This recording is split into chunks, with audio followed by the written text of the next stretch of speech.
Ika-19 na kabanata. Kaya ipinakuha ni Pilato si Jesus at ipinahagupit. Gumawa ang mga sundalo ng koronang tinik at ipinutong kay Jesus. At sinuotan nila siya ng kulay ubeng kapa. At isa-isa silang lumapit sa kanya at nagsabi, "Mabuhay ang hari ng mga Hudyo!" At pinagsasampal siya. Muling lumabas si Pilato at sinabi sa mga tao, "Makinig kayo, ihaharap ko siyang muli sa inyo. Gusto kong malaman niyo na wala akong nakitang kasalanan sa kanya." Nang lumabas si Jesus suot ang koronang tinik at ang kulay ubeng kapa, sinabi ni Pilato, "Tingnan niyo siya."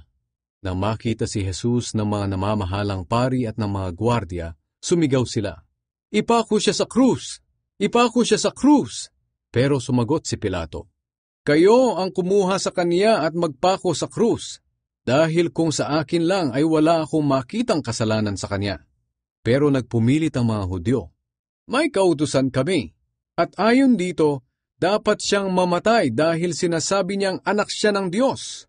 Nang marinig ito ni Pilato, lalo pa siyang natakot. Kaya muli niyang dinala si Jesus sa loob ng palasyo at tinanong, "Taga saan ka ba?" Pero hindi sumagot si Jesus. Kaya sinabi ni Pilato, "Bakit ayaw mo akong sagutin? Hindi mo ba alam na may kapangyarihan akong palayain ka o ipapako sa krus?" Sumagot si Jesus, "Wala kang maaaring gawin sa akin kung hindi ka binigyan ng Diyos ng kapangyarihan. Kaya mas malaki ang kasalanan ng taong nagdala sa akin dito sa iyo." Nang marinig ito ni Pilato, muli niyang sinikap na mapalaya si Jesus.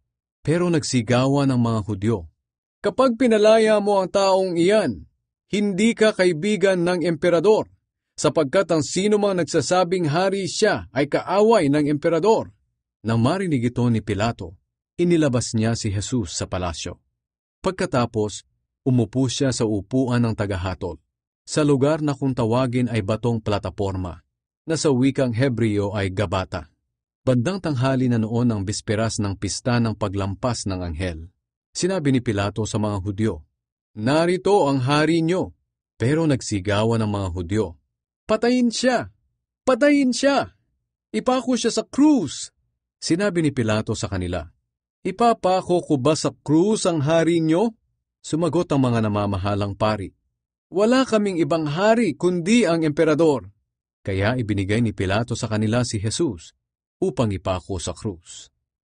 Ipinako sa krus si Jesus. Dinala si Jesus ng mga sundalo palabas ng lungsod. Ipinapasan nila kay Jesus ang kanyang krus papunta sa lugar na tinatawag na lugar ng bungo, na sa wikang Hebreo ay Golgota.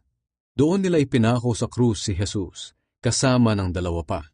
Sa kanan ang isa at ang isa namay sa kaliwa, at nasa gitna nila si Jesus.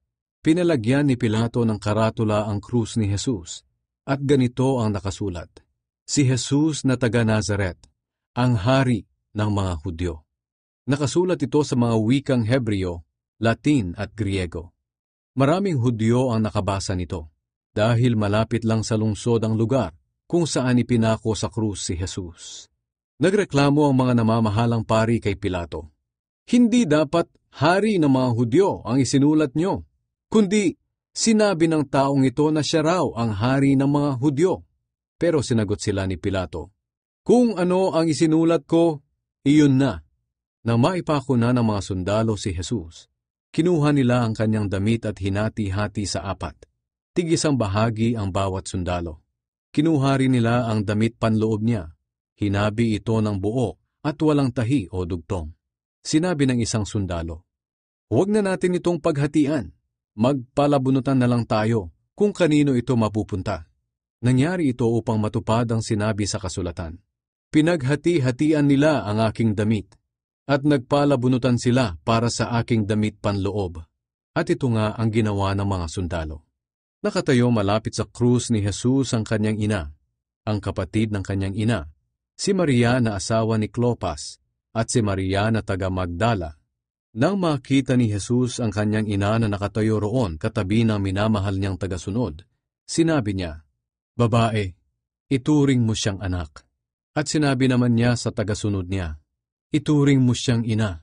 Mula noon, tumira na ang ina ni Jesus sa tahanan ng tagasunod na ito. Ang pagkamatay ni Jesus. Alam ni Jesus na tapos na ang misyon niya, at para matupad ang nakasulat sa kasulatan, sinabi niya, "Nauuhaw ako." May isang banga roon na puno ng maasim na alak. Isinawsaw ng mga sundalo ang isang espongha sa alak, ikinabit sa sanga ng isopo, at inilapit sa bibig ni Jesus. Nang masipsip na ni Jesus ang alak, sinabi niya, "Tapos na!" Inuyuko niya ang kanyang ulo at nalagot ang kanyang hininga. Sinibat ang tagiliran ni Jesus. Bispiras na noon ang pista, at kinabukasan ay espesyal na araw ng pamamahinga. Dahil ayaw ng mga Hudyo na maiwan sa krus ang mga bangkay sa araw ng pamamahinga, hiniling nila kay Pilato na baliin ang mga binti ng mga nakapako upang madali silang mamatay, at nang maalis agad ang mga bangkay. Kaya ito nga ang ginawa ng mga sundalo. Binali nila ang mga binti ng dalawang kasama ni Jesus na ipinako. Pero pagdating nila kay Jesus, nakita nilang patay na siya. Kaya hindi na nila binali ang mga binti niya. Sa halip sinaksak ng sibat ng isa sa kanila ang tagiliran ni Jesus at biglang dumaloy ang dugo at tubig.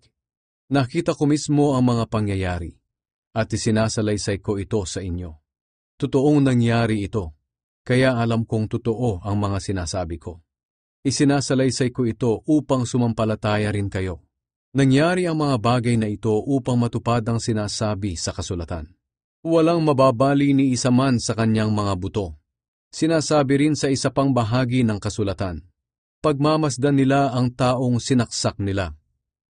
Ang paglilibing kay Jesus. Pagkatapos nito, hiningi ni Jose na taga-Arimatea ang bangkay ni Jesus kay Pilato. Si Jose ay isang tagasunod ni Jesus, ngunit palihim lang dahil natatakot siya sa mga pinuno ng mga Hudyo. Pinayagan siya ni Pilato, kaya pinuntahan niya ang bangkay ni Jesus para kunin ito. Sinamahan siya ni Nicodemus, ang lalaking bumisita noon kay Jesus isang gabi. Nagdala si Nicodemus ng mga 35 kilo ng pabango na gawa sa pinaghalong mira at aloe. Kinuha nila ang bangkay ni Jesus at nilagyan ng dala nilang pabango habang ibinabalot ng telang linen ayon sa nakaugalian ng mga Hudyo sa paglilibing.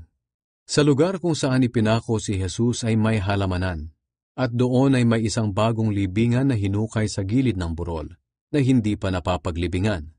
Dahil bispiras na noon ng pista, at dahil malapit lang ang libingang iyon, doon na nila inilibing si Jesus.